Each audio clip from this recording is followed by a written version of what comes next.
Boss, di na din yung regulator, 100, 54 seater, 54 ratcher. Hindi nga, adi na atong power, adi niya power ano. Tapos, adi naman ang service light, adi fuse ini niya, sakali maparong ang ugos ka system, amoy ng fuse, adi ang fuse sa sulod. So, posible nga punder, adi naman ang aton, kanang candler, baw-baw, adi naman ang aton, kanang service light sa sulod. Ini ang thermostat, adi naman ang switch and automatic nganhan manual ha boss. Kung magsalang kita no, kinahanglan naton manual. Pa-plastar, i-off naton adi didihiya ang boot nga an off. So pwede kita magsalang, pwede tayo ditanggalon. Salag naton ano tapos ang ties naman han bunay adi ha ubos. Ubos ano. Tapos ang tubig naman, iniya nga tubig, igsagad lang adto. Di dahil may ubos itong fan, igsagad lang adto, kabutang ini. So 1 to 18 days, usala nga tubig, usala nga tupper, ano.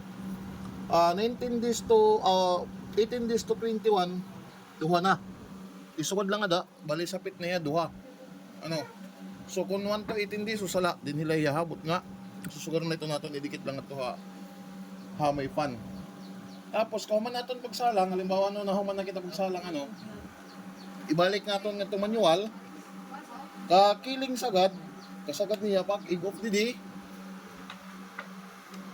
Kanya, kakiling niya sagad, i-go off natin, then balik niya automatic. Ang may nanabo ito niya kada 2 ka oras, so kadin ini nanabo. Mabali niya nga ito kaluyo, ma-automatic yung pagbalhin, yan, maparong. Duha naman ka oras, magatuya kaluyo, parong. So, di rin mo na inilalabtan kada pag lilisuhan bunay, kaya automatic naman niya. Tapos pagka 19 days, kanling ka nga haw, 11 days kanling ka, ano, pag kanling ni mo, amog ihapon, nagmamanual ni mo, plus star din, pwede mo natin ikuhaon para ang pagkanling. Kauman pagkanling, ang 11 days, ibalik lang kabutang ang bunay, nga naka-kiling, kasagad, then balik ka automatic, ano. Pagka 18 days, amog ihapon, kanling, tapos,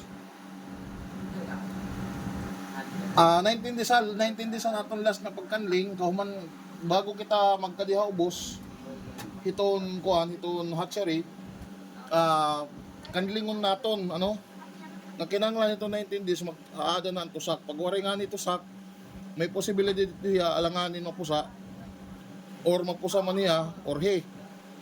Ang mga sigurado nga mapupusa gud ano na experience nito naton is 19 days pala adan tusak. So ang bubuhaton nimo kun hain dapit ang tusak natais siya din ni chikan naton tapos amot aton ibabaw-baw.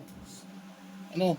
Pero kung wari nga nito sa 19 days na, ani mo bubuhaton tapos nagliliya, ani mo bubuhaton, i-checkan nimo gyapon tapos rungan nimo para matigamnan nimo nga amo ton alanganin. Ano? Ayaw kay nga limti, nga ang pag salang nimo, ayaw nga limti nga, kung man nimo pagsalang is ikanto nimohan, kiling, sagad na kiling, bago nimo bayaan tapos automatic naman tigbaw.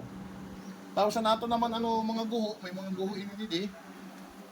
Man guho, ayaw hiya pag taklubi. May gamit ini kasi kung paano nga diri naton tatakluban pati adi. Halimbawa ano nagkapupunder ang valve ano, adi man ang valve didi, makikita mo man. Yan nasulod. Sakali may mapunder nga valve, adi din naman ang pagtanggal adi nga tornilyo. Di man no, may mga screw. Asalay niya.